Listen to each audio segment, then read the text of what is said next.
तर अपरिमेय संख्या म्हणजे नेमकं काय?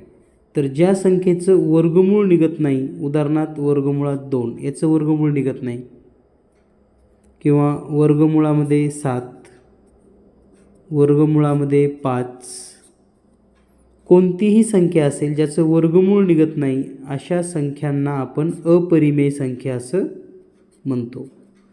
मग अशा कितीतरी संख्या आपण लिहू शकतात ज्या संख्येचं वर्गमूळ पूर्ण संख्या नसते, यालाच आपण अपरिमेय संख्या असं म्हणतो.